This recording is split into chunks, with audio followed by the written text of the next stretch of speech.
नमस्कार दोस्तों, पौराणिक कथाएं चैनल पर आप सभी का स्वागत है। महाभारत की कहानी कई रहस्यों का समागम है।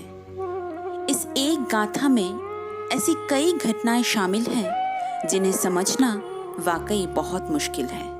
महाभारत की कहानी में ऐसी कई योद्धा या पात्र हैं जिनका जीवन उनके पुनर्जन्म के कृत्य पर आधारित रहा।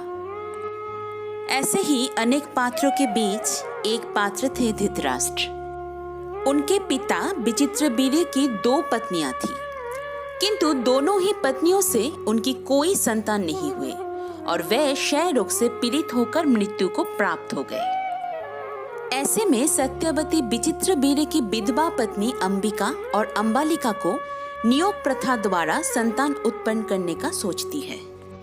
सत्यवती अपने पराशर ऋषि से उत्पन्न पुत्र वेदव्यास को नियोग प्रथा के लिए अनुमति देते हैं, किंतु जब वेदव्यास बड़ी रानी अंबिका के पास जाते हैं तब अंबिका उनके तेज से डरकर अपने नेत्र बंद कर लेते हैं।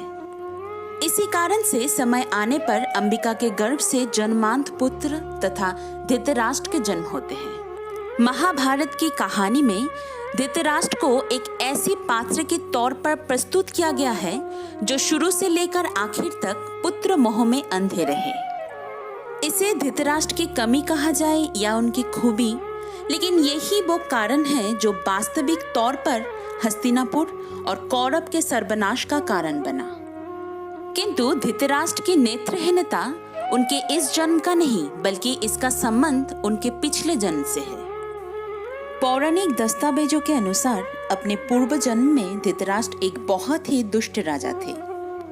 एक बार वे अपनी सेवकों के साथ नदी के पास विचरण कर रहे थे कि अचानक उनकी नजर हंस और उसके बच्चे पर पड़ी, जो नदी के पानी में गोते लगा रहे थे। दुष्ट राजा ने अपने सेवकों को ये आदेश दिया कि वे उस खूबसूरत हंस की आंखें फोड़ दें और उसके बच्चे को मार डालें। हंस के बच्चे तो मर गए और हंस भी दृष्टिहीन हो गया।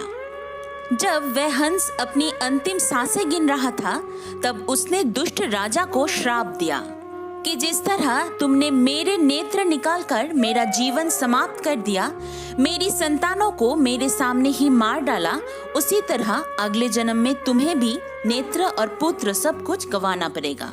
हंस ने दुष्ट राजा से ये भी कहा कि नेत्रहीन होने की वजह से उसे जीवन भर अपमान झेलना पड़ेगा।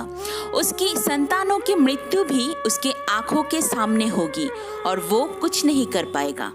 धृतराष्ट्र को ये भी श्राप दिया कि ये जन्मांध होगा और आजीवन अपने बच्चों का चेहरा नहीं देख पाएगा। हंस द्वारा धृतराष्ट्र को दिया गया ये श्राप अगले जन्म में फलीभूत हो गया, जिसके परिणाम स्वरूप धृतराष्ट्र न सिर्फ जन्मांध रहे, बल्कि इसी नेत्रहीनता की वजह से ही उन्होंने अपनी समस्त कुल का भी नाश किया। ये थी धृतराष्ट्र के पूर्व जन्म की कहानी। वीडियो कैसी लगी कमेंट करके जरूर बताना and please subscribe my channel. Thanks for watching.